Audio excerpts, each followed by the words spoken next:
Let's take a look at another part modeling example based on a drawing I found on the internet. And at first, this might seem a little perplexing based on how they did the flat surfaces, but this is a nice practice part because it allows us to do some revolves and extrude with an intersect and also to do a mirror. So let's jump into it. I'm going to start out with the left end of the part, and let's make that ball area. Now, that's really just a revolve of a half arc or you're making a sphere. So let me select a plane to sketch on. Then I will hold down the right mouse button and create a new sketch. Let me right mouse click again so I can view normal to the sketch. And for the sketch, let me go to the different arc tools. For this one, I'm going to create a center point arc. I'm going to start my center right on the origin, and let me get it so that it is going to be vertical, and it should be about 37.5. I don't have to make it that size, but might as well. So that's good for the arc. Let me create a line to close off the section. I'll start from one arc endpoint and go to the other. Let's throw in our radius dimension, and this is supposed to be a value of 37.5. Enter that value, hit the check mark. And this is good for our first sketch. And let me rename this. I'm going to be good in this one. Let me call this my sketch for my sphere end. Hit the enter key and then hit the check mark in order to complete the feature. I will revolve or rotate the model a little bit before I create my revolve feature. So for the revolve, I will select the face that I just created. Let me give focus to the collector for the revolve axis and then pick the vertical line to revolve around. That is good. And let me rename this. This is going to be my sphere end. Hit the enter key and then hit the check mark. So that is the first feature in the model. Then we're going to make the main body, and that's going to be with a revolve. So I'm going to create a sketch, and I'm going to look top down on this one. I'm going to start on the plane called top. Let me right mouse click to create a new sketch.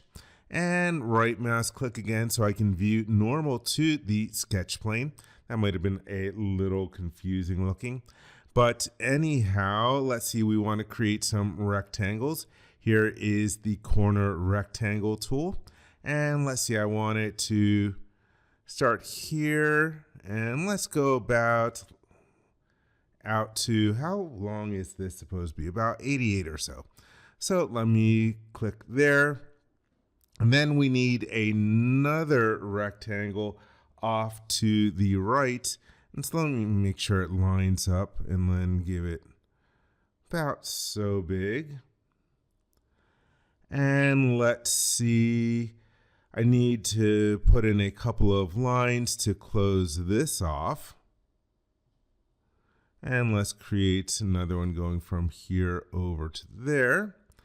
And I need my axis of revolution. I'm going to create a construction line for that.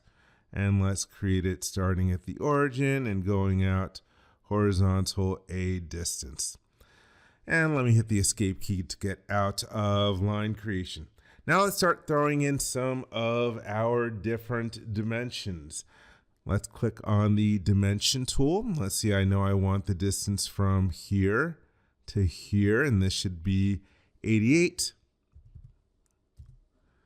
And the overall width, that's going to be a value of 180. Let's dimension from here over to the plane once more and plug in the value 180. And let's see, the last one that we want is going to be the distance from this line, once again to our plane. This is going to be a value of 130. And now we need some diameter dimensions. And so The diameter on the left end is going to be a value of 54. So I will pick this line and then this line, and I'll move my mouse down to the bottom so I'm getting the diameter dimension for the revolve, and this is going to be a value of 54. And then for the other section, that's going to be 32. So from here to here, and again, let's move our mouse down to the bottom, plug in our value of 32. Everything is showing up in black, which means that the sketch is fully dimensioned. Once again, let me change the name. I'm going to call this the sketch for my main body. Renaming always helps make your Part Studios user-friendly. Let me rotate the model. I want to make a distinction between rotate and revolve. And now we will create another revolve. And let me just pick the sketch directly. And then let's click in the field for the revolve axis. And I'm going to pick that center line that I created. Here you can see a preview of it going out 360 degrees. This is good. Let me change the name of this, and this can be the revolve for my main body. And hit the check mark in order to complete that. So next up, I like to go from the biggest features that add or remove material on down. Let's put in those flat surfaces. And so I'm going to sketch on the plane called front for that. Let me select the plane, right mouse click and hold, and create a new sketch. Right mouse click and view normal to my sketch plane. I'm going to use the keyboard shortcut P to turn off the plane display for a moment. And now I'm going to create a rectangle. And let's see, how do I want this? Let's create a rectangle. I don't like to exaggerate. It's going to be from here all the way through the model.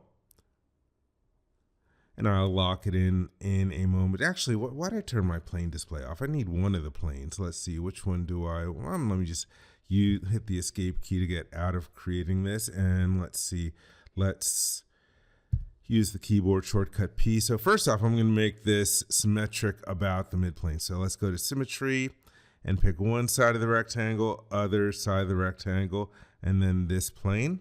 And let me throw in my width dimension. This is supposed to be a dimension of 40. Whoa, that really exaggerated it. Let's bring it back in a little bit. We don't have to, but I like doing this. Let's see, let me go put in a coincident constraint. I'm gonna make this lock into the side just so that I have a fully dimension and constraint sketch. Let me just drag this in a little bit closer and use the keyboard shortcut P to turn off my plane display and then zoom back in. And I'm going to make my first sketch visible again just so I can try to put in coincident or tangent. Let's try making this tangent to this. There we go. That snapped it in and it took care of our blue entities. Let me grab my dimension, just move it a little bit closer in. So this is good. And now let's call this my sketch for the intersect. You will see why I'm calling this intersect in a moment. Or intersect extrude. Let's be really detailed today. And then hit the check mark. And so now I am going to extrude this. Let me hit the extrude key and grab that face. And I'm just going to go with a symmetric depth of 75. That matches the diameter, or excuse me, the radius of the sphere, or diameter of the sphere actually. And in order to get my flattened surfaces, I'm going to change the type of extrude this is from adding material to being an intersect. And so that's going to give us our nice flat surfaces on the top and bottom and retain the rest of the shape of the previous revolves. And let me edit the name. I'm going to call this my extrude, intersect, and hit the check mark once more. Let me hide that first sketch. And so there we have most of the geometry that is going to be in here. Now let's create that big hole on the end. I'm going to turn on my plane display using the keyboard shortcut P so I can sketch on the plane called top. Right mouse click and hold and create a new sketch, and then view normal to the sketch plane.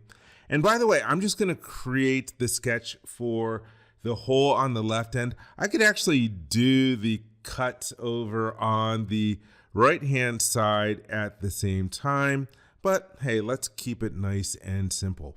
So let me create a circle and just lock it right into the center. And this is going to have a diameter of about 30. Let me hit my dimension tool and then dimension this and give it that value of 30. If you take a look at the drawing, it's got the tolerances in there, but we don't do tolerances in Onshape in the model. We do it in the drawing. And let me rename this. This is going to be the sketch for the large hole. And then I will hit the check mark and let me rotate the model, and my sketch is in the middle of the model. Let me create an extrude, and I'm just going to pick the sketch out of the tree. And let's see, we are going to remove material. Let's use a through all depth and then add a second end position. This is also going to be through all, so it goes through both top and bottom of the model. So that is good for the hole on the end. Let me edit this, and I'll call this my extrude for my large hole. And hit the check mark. And let's see, we need to create another sketch. I'm going to do the cut over on the end. And let's see, the cut is, how are we doing this? The cut's going to be looking down on the model. So once again, I'm going to sketch on the plane called top. Let me right mouse click and hold, new sketch, and view normal to my sketch plane. And let me zoom into the side. And I don't like the dimensioning scheme in the drawing, but hey, let's just create the geometry that we need. And so I need to create a rectangle. Again, I like to exaggerate, and I'll get it to lock in a moment. So for example, let's see, I'm going to use a coincident to lock in this and this. And I also want it to lock right into the revolves area there. So let's use a pierce constraint. I'm going to pierce, and let's pick this and pick this. That way it snaps in. And let's see, the dimension that we want is going to dimension off of this plane. So let's put in a dimension to go from this line to this plane. And this is going to be a value of 7. And we also need a width of this, and this is going to be a width of, or a length of 24.5. And this is good, and let's call this the sketch for the end cut. And hit the check mark to complete that. And let's extrude this. Extrude, I'll just pick the sketch. And we are going to remove material. And let's give it a depth of through all.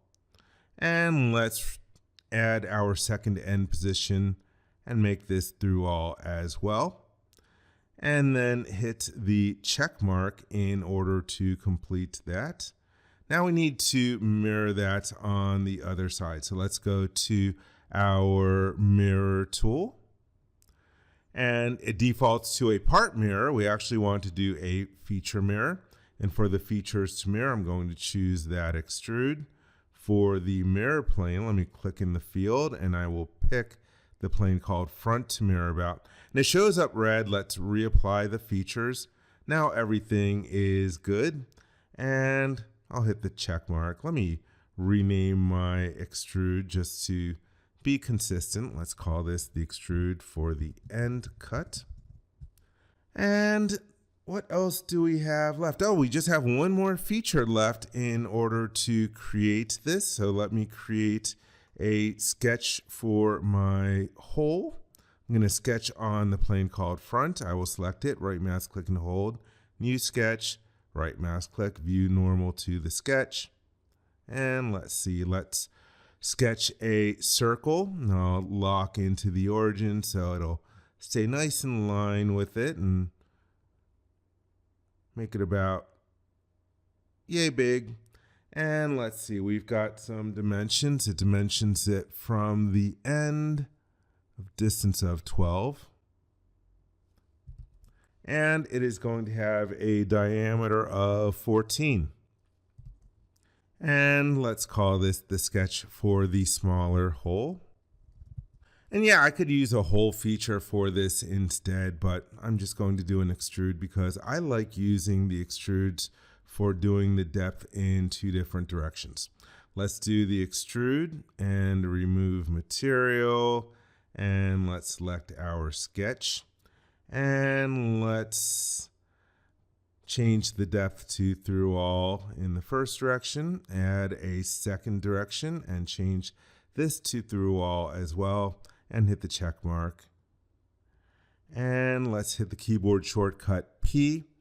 And in that way, we have created all the geometry. I'm going to rotate it so it looks more like that one view in the drawing. And so there we have it. 7 main features here. We had a couple revolves. We had an extrude with the intersect option. We had some more extrudes for the holes and extrude for a cut, and then we mirrored it. So there you have it. That is how we can create this exercise part. I hope you enjoyed the video.